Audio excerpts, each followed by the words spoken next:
Olá, pessoal.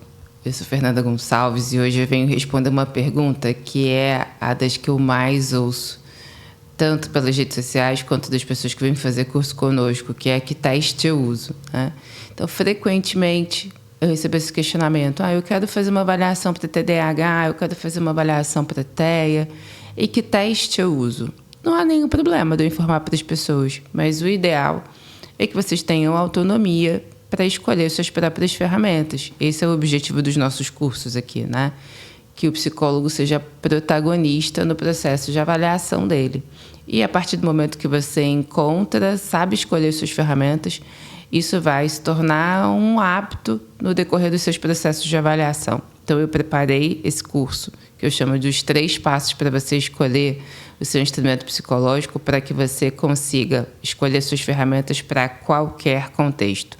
Até porque, hoje, e que bom por isso, as editoras têm publicado com maior recorrência ferramentas. Então, eu poderia hoje te dar um plano de avaliação para avaliar a TEA, por exemplo, e daqui a 2, 3 meses terem ferramentas mais avançadas, mais atuais, com maior propriedade psicométrica para fazer essas investigações.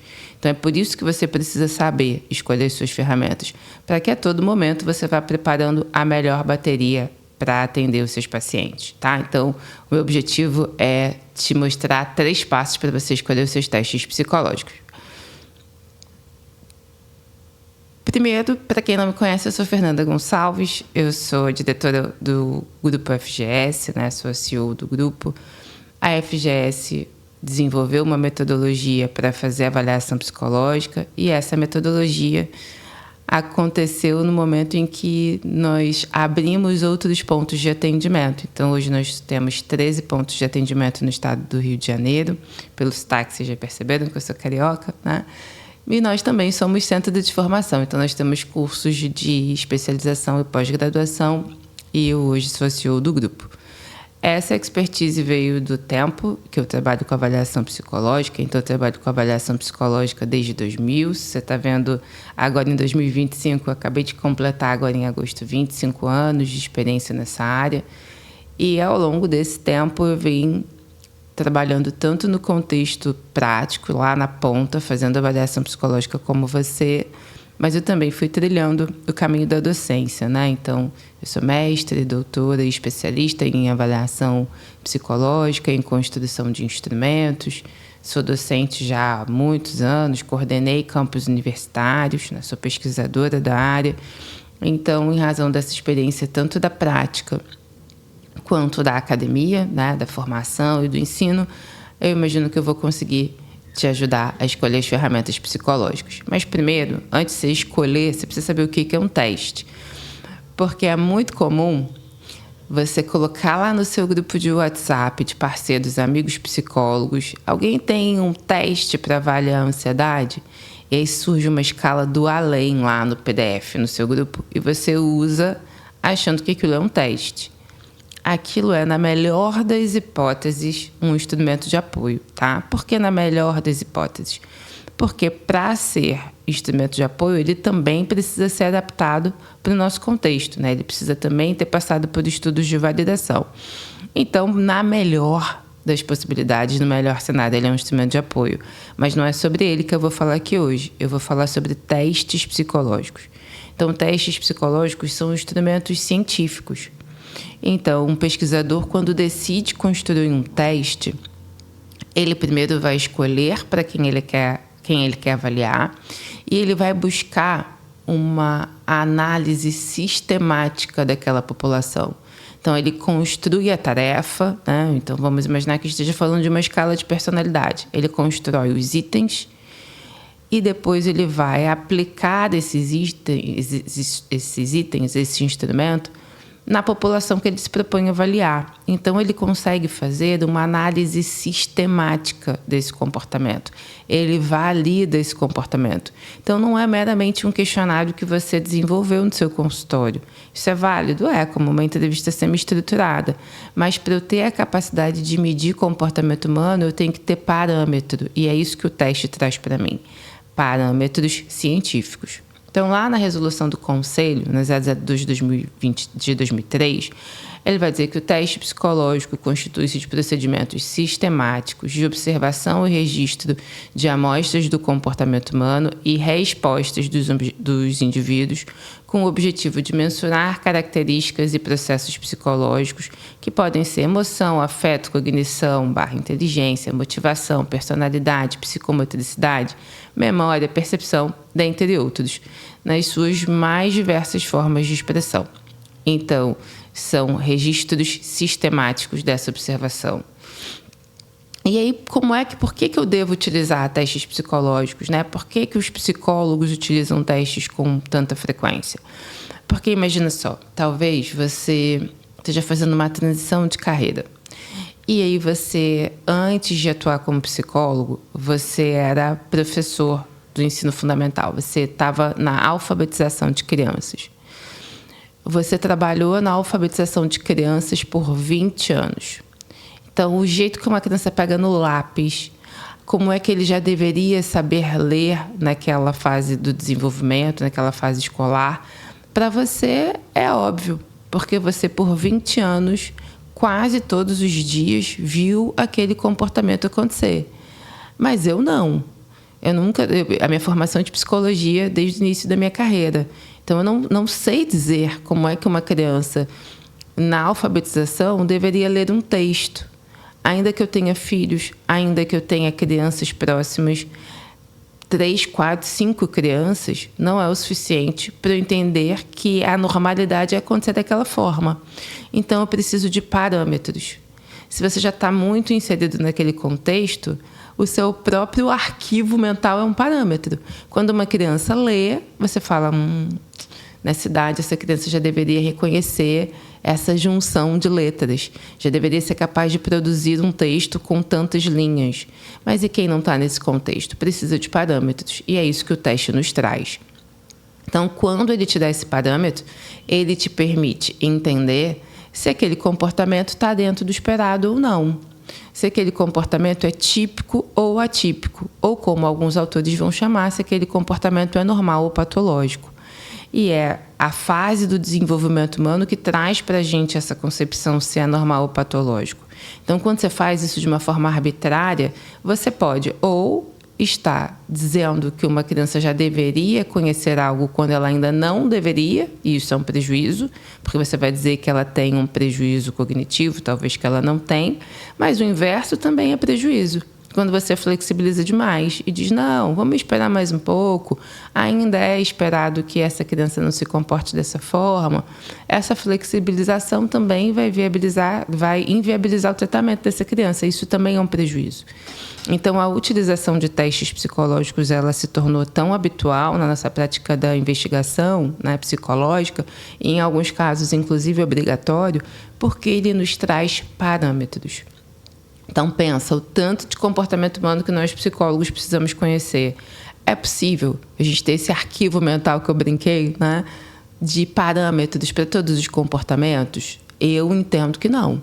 Então, os testes psicológicos vão nos apoiar a fazer essa investigação de forma científica. Essa é a grande diferença, tá? Então, a gente utiliza esses instrumentos porque eles nos permitem fazer essa avaliação de forma científica. Desde 2003...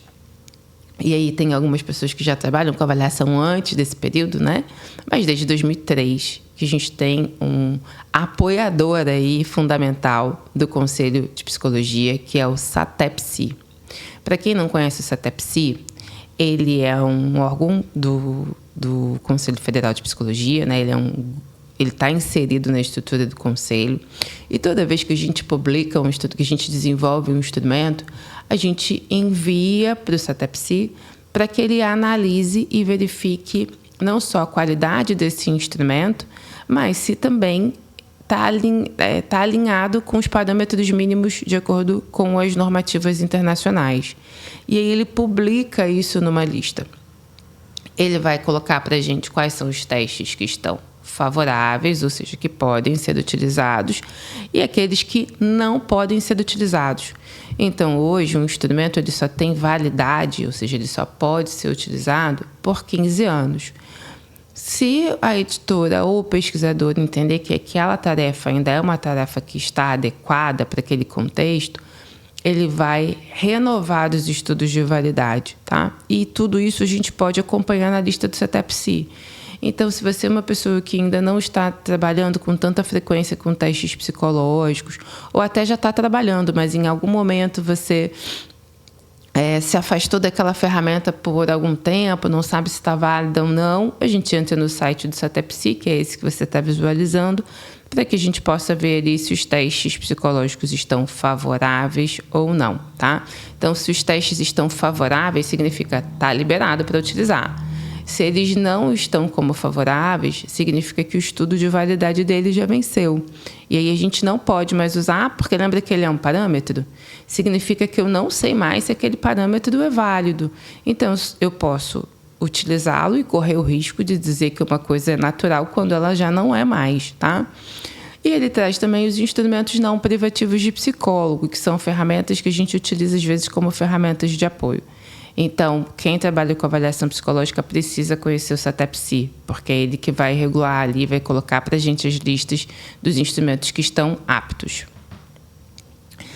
Então, para que a gente consiga pensar um pouco melhor desse processo, antes da gente entender os 3 passos, tem uma coisa que é importante pensar. Quando a gente fala de avaliação psicológica, o conselho diz para a gente que não é obrigatória a utilização de testes psicológicos, exceto se a regulamentação daquele contexto exigir isso. Então, se você trabalha com porte de arma de fogo, não é uma escolha. A normativa da Polícia Federal diz que tem que usar. Se você vai trabalhar com habilitação, por exemplo, não é uma escolha, tem que usar. Se você vai utilizar com concurso público, não é uma escolha, tem que utilizar. Mas no contexto da clínica, não é obrigatório. E na avaliação da psicológica, algumas habilidades, o DSM-5 diz que a gente precisa medir, não pode fazer inferência, tá? Então, quando a gente pensa num processo de avaliação psicológica, ele é um processo complexo que utiliza métodos e técnicas. Quem trabalha no contexto clínico hoje é entendido que a excelência é um processo multimétodos, ou seja, não é só teste psicológico, porque só teste psicológico seria testagem. Alguns contextos não nos permitem utilizar outras ferramentas senão instrumentos objetivos, tá? Mas quem está na clínica vai poder utilizar anamnese, entrevista, técnica, a dinâmica de grupo, observação do comportamento humano, porque nós somos especialistas no comportamento humano, então a nossa observação também é uma ferramenta, tá? Então o teste é mais uma das ferramentas que você vai utilizar no seu processo de avaliação. Mas agora eu vou começar a responder aquilo que você veio saber, né? Quais são os 3 passos, Fernanda? A primeira coisa que você precisa entender é que um teste não avalia tudo em todo mundo. Então, lembra lá atrás, quando eu citei que o teste é uma pesquisa, que ele escolhe quem ele quer avaliar e ele recorta uma determinada população? Então, se eu vou construir... Nesse momento, nós estamos construindo uma ferramenta no nosso grupo de pesquisa em avaliação psicológica. E aí nós decidimos que o público que nós vamos coletar os dados vai ser de 7 a 12 anos. Se eu vou coletar dados de 7 a 12 anos, significa que ele só avalia de 7 a 12 anos. Fernanda, mas e com 6? Não sei, não testei. E se eu estou falando que é uma ferramenta científica, não testar, significa que não tenho certeza se funciona. E com 13 também não testei, não tenho certeza. Então, um teste não avalia tudo em todo mundo. Ele vai escolher um comportamento. Se ele for uma bateria, ele vai escolher alguns e vai avaliar esses comportamentos isoladamente. E vai dizer em quem ele vai avaliar. Então, vou dar para vocês exemplos. Bateria psicológica da atenção, BPA, um teste muito conhecido. Avalio atenção concentrada, difusa, alternada e atenção geral num público de 6 a 82 anos, ponto. E 5, não. E 90, não. Eu avalio essas atenções eu falei difusa dividida, né? Avalio essas atenções de 6 a 82. Com 5 eu não avalio, com 90 eu não avalio. E memória? Consigo avaliar a memória? Mas, Fernanda, para fazer o teste, a pessoa precisa guardar ali qual é o estímulo e a partir de guardar esse estímulo é que ela vai conseguir marcar ali. Isso não seria memória? Não sei, não testei. Eu não, o Fabiano, que é o autor do teste.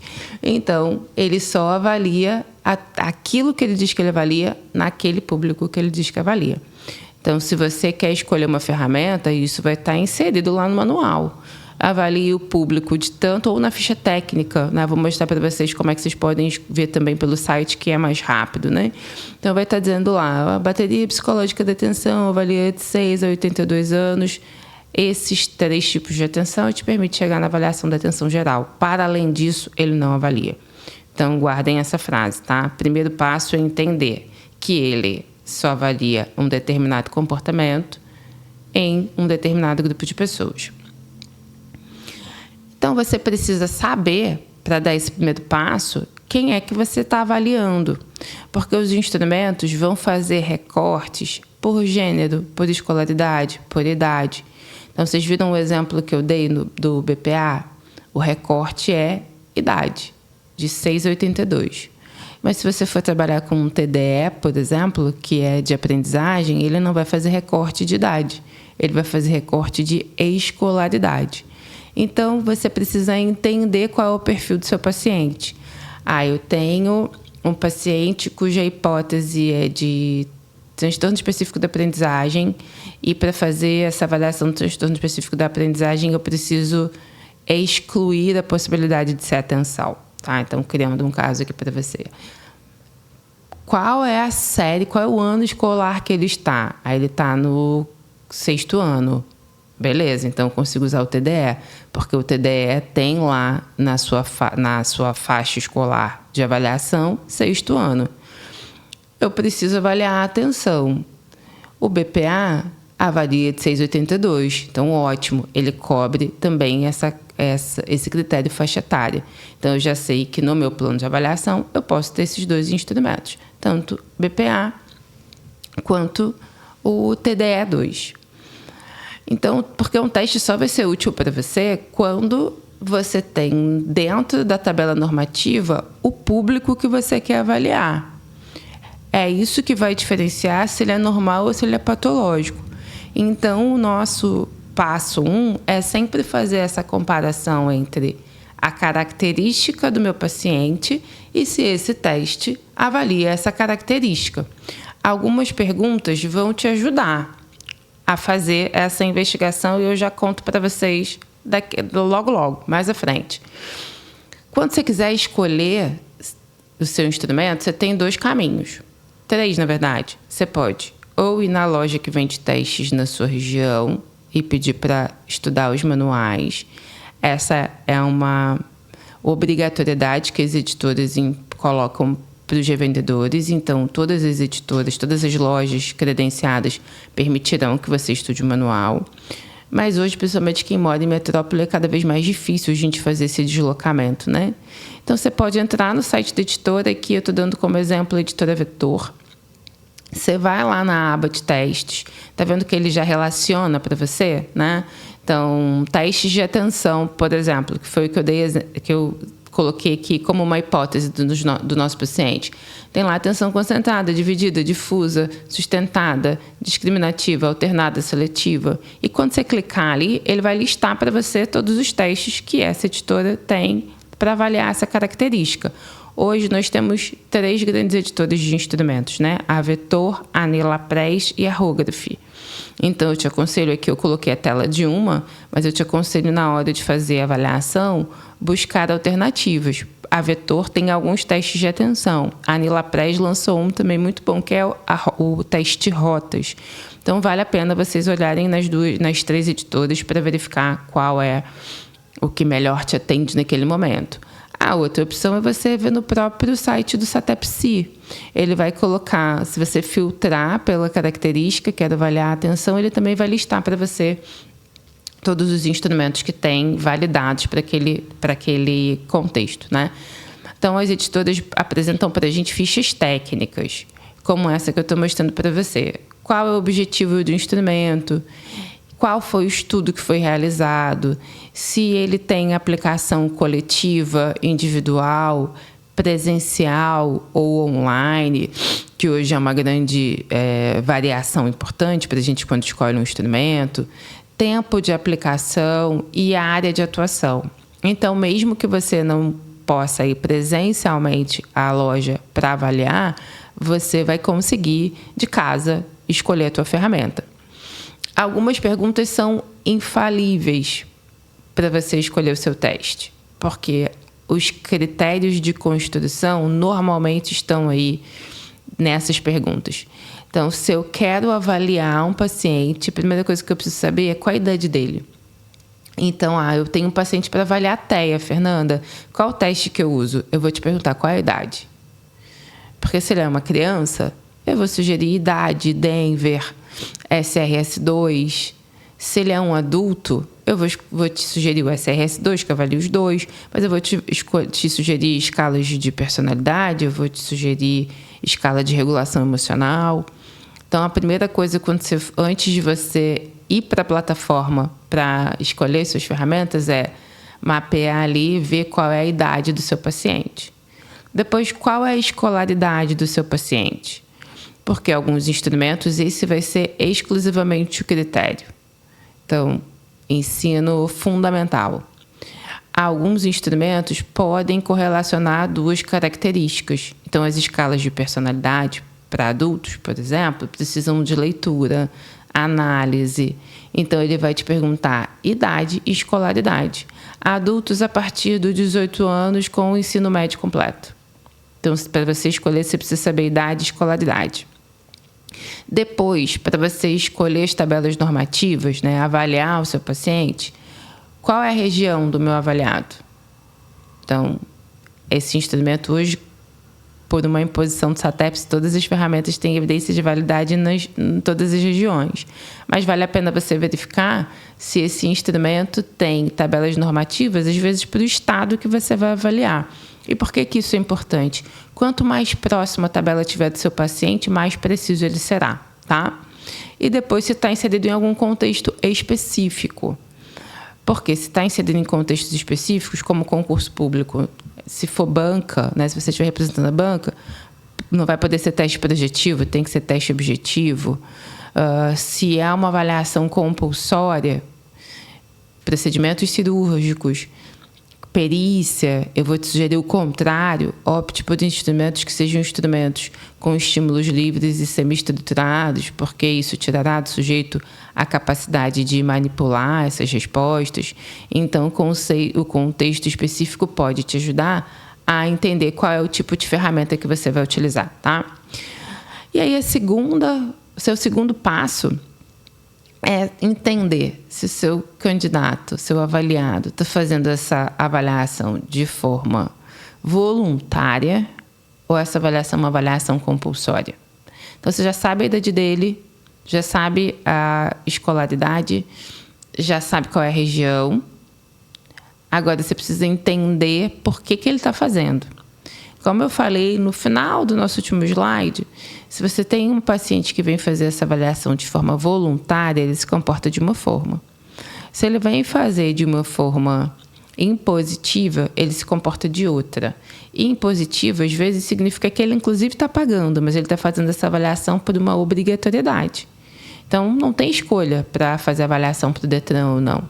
Não tem escolha se um juiz diz que você tem que levar uma perícia, ou se um concurso diz que você precisa entregar um determinado documento.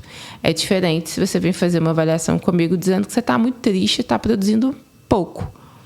Então, se você está trabalhando em contextos onde há uma obrigatoriedade jurídica, eu te sugiro trabalhar também na sua bateria instrumentos livres com itens livres e semi-estruturados, né? Estímulos livres ou semi-estruturados.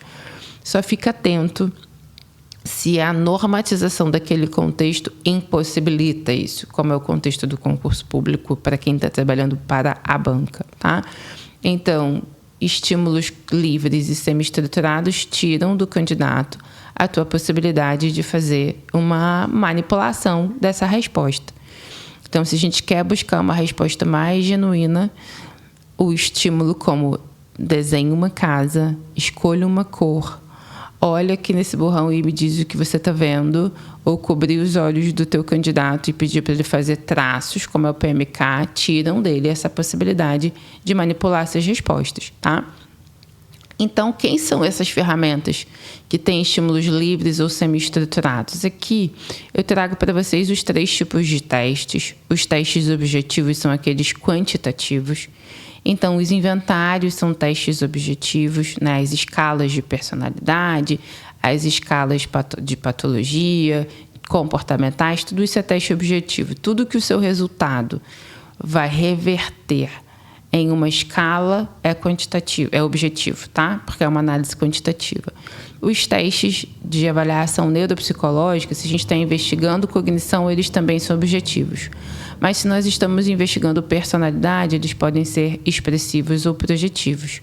Os expressivos são aqueles que dizem que a forma como a gente se expressa numa folha de papel fala sobre nós. E os projetivos são aqueles com estímulos mais livres, em que eu vou pedir para que você construa um conteúdo. Então, hoje os testes projetivos são HTP, CAT-A e CAT-H, pirâmide de coloridas de Pfister, SAT, o TET era um teste projetivo, não está válido no momento, né?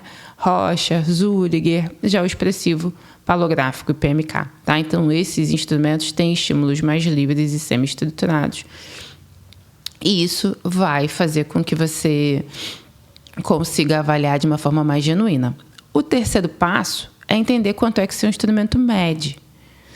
Então, você tem instrumentos que são instrumentos de triagem e você tem instrumentos que são instrumentos de diagnósticos. E tudo isso está lá no seu manual, tá? Então, ele diz para você o quanto é que ele consegue dar de precisão naquela medida. E isso é muito importante, porque quem faz avaliação psicológica, o que é esperado de nós é precisão.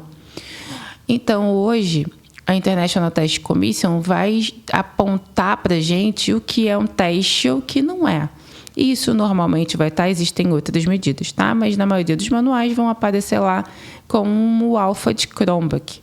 Ou seja, se o seu instrumento tem uma medida de alfa, essa medida é de 0 até 1, tá? Para que seja considerado um teste psicológico, ele precisa ter essa medida de 0,6 até 0,7, ou seja, medir 60% do comportamento. Vai dizer para a gente que esse comportamento, essa medida não é o acaso, mas ainda assim é uma medida fraca. Normalmente são instrumentos de triagem, de rastreio, como a gente chama hoje, né? Se você tem uma medida de 7 a 8, 0,7 a 0,8, ele vai dizer que é razoável. De 0,8 a 0,9 vai dizer que é boa. E a partir de 0,9 ele vai dizer que a medida é muito segura. Então, quando você identifica a precisão da medida, você vai tomar a decisão se você vai colocar uma outra ferramenta complementar ou não. Se você consegue afirmar o seu diagnóstico baseado naquela ferramenta. Então, entender quanto ele mede é fundamental para que você escolha a sua ferramenta. E essa informação vai estar no manual ou em artigos. Então, eu vou te dar um roteiro aqui, tá? Para você escolher o seu teste. Primeiro passo é quem é que você está avaliando. Idade, escolaridade, região. Depois é escolher qual é o nível de desejabilidade desse candidato, desse avaliado. Porque quando você sabe o nível de desejabilidade, você vai escolher o tipo. Então, eu já sei qual é o perfil do meu avaliado, agora eu vou definir se a minha bateria vai ser uma bateria mista, com testes objetivos e projetivos expressivos ou não, se vão ser só projetivos, só expressivos, só objetivos. Depois que você já fez já sabe quem é e já sabe qual é o tipo, você vai entrar lá nas editoras e vai escolher a ferramenta.